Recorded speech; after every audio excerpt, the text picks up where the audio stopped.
And moving back to more serious news, now the Amcha Initiative has just released its latest report on BDS and anti-Semitism, and the outlook does not look good. In fact, it appears that there's been a whopping 70% rise in anti-Semitic incidents on American college campuses in just the past year. And here to help break down what this means is the Director of Communications at the NGO-monitor Itai Reuveni. Thank you so much for coming in. All right, so which information is this report using, and what is it considered to be anti-Semitism? Well, the question of what is anti-Semitism is unfortunately debatable today. Right.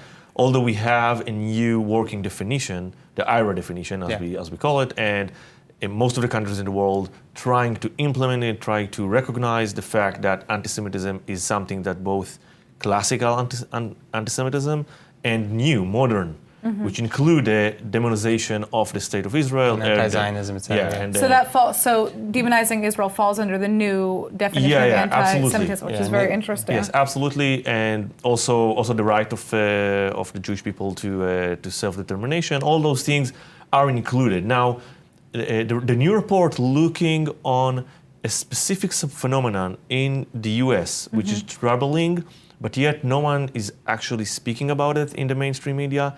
What's happening in the campuses? College campuses. In the college campuses. And then you can see that there is an increase both of incidents, physical incidents, like not letting events to happen, or stopping students to do what they want to do, Jewish or Israeli students.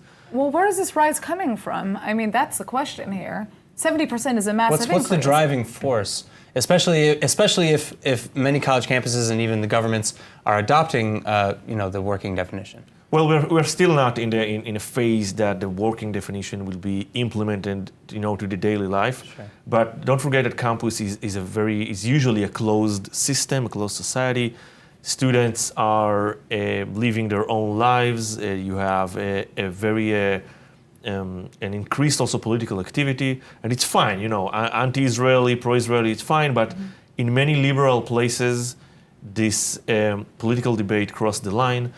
The campuses themselves, the institutions sometimes let those things happen.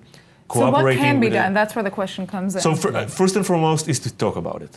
In the same way that we're talking about neo-Nazi movements, anti-Semitism from the extreme right, and it's good that we're talking about it, and it's good that we're outlawing also movements that are crossed the line. Sure. The same thing should be done with anti-Semitism from the extreme left.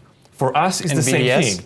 Yeah, of course. We think that BDS in its current form have more anti-Semitic motives than any other anti-Israeli idea that exists. And we are not the only ones. Sure.